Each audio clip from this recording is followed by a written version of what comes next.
My dear brothers and sisters in Jesus Christ, where do we come from?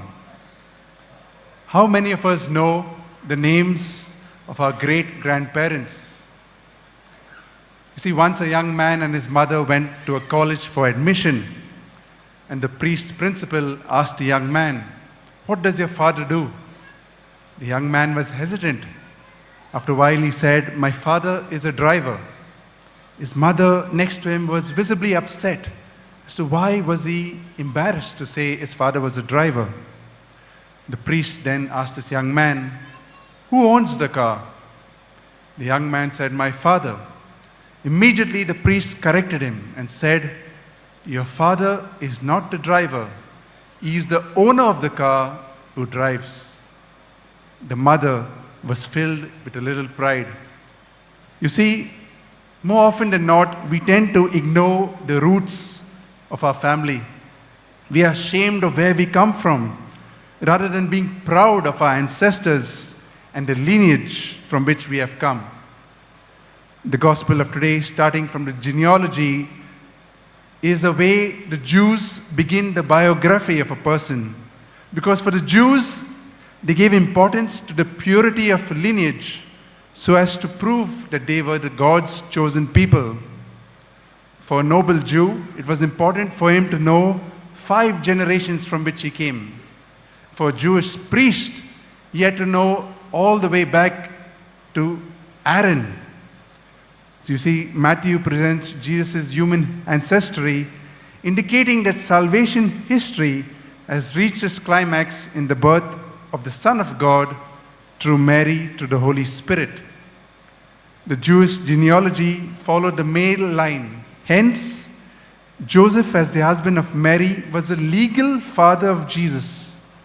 And the legal father was at par with the real father regarding the rights and duties.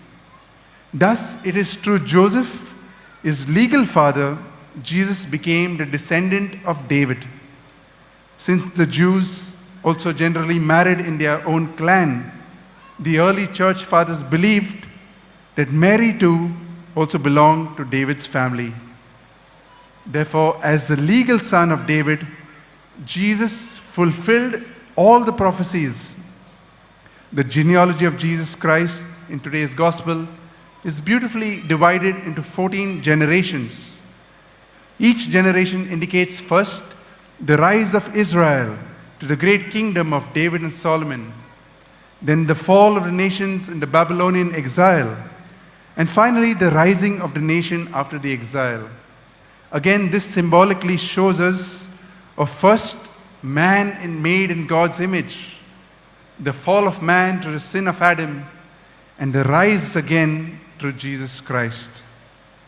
In fact, when we go to the list of the names in this genealogy, we'll be surprised to hear many of them were sinners in their time. We have Rahab, Tamar, and even Uriah's wife, Bathsheba. Yet our Lord chose this lineage to be born from. It tells us that God writes straight on crooked lines. It is a message for you and me that though we are sinners, we are part of God's plan. In the first reading of today, Jacob calls his sons and asks them to pay attention to his words, shaping them into a household. You see, the first few years of a child is very important. In fact, the Greek philosopher Aristotle, he once said, "Give me a child until he is 7 years old, and I will show you the person he is going to be." Hence, from the readings of today, we get the importance of building our faith, of living out our Christian values by first and foremost knowing our family roots and nurturing our families, especially the young ones, especially in the initial years of their life. Having said that, I'm sure many of us out here would have said, we never had the first best 7 years of our life. Does that mean we don't have salvation? No. You see, all of us are strong enough to know where we come from, who we are, and what we have to do to be proclaimers and bearers of the good news.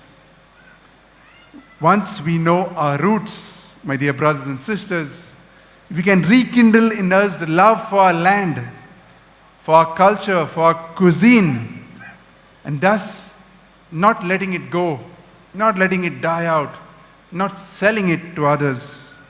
We can strengthen the bonds of our family members, keeping up that tradition of praying together. So many families come here to pray together, especially this year.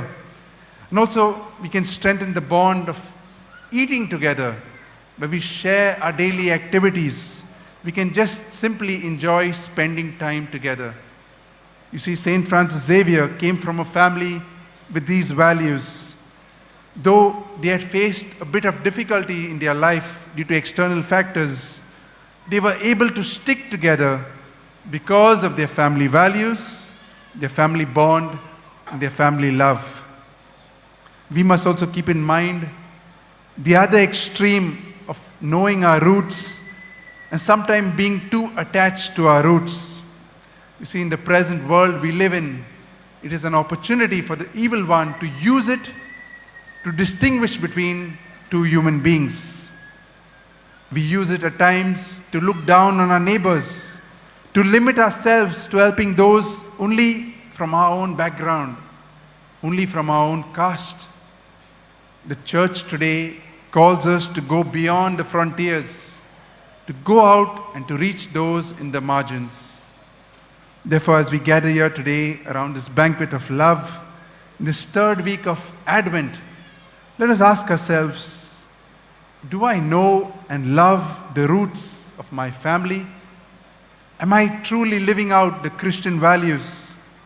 Or rather, am I using it to distinguish between others and putting them down? Let us ask ourselves, am I inspired by St. Francis Xavier to know myself and to go beyond to the margins, to reach out to those in need, especially those families who are struggling, who are alone, who are broken? Can we help them come together and come to our Lord and live out their Christian values? Let us pray for this grace in this Holy Eucharist.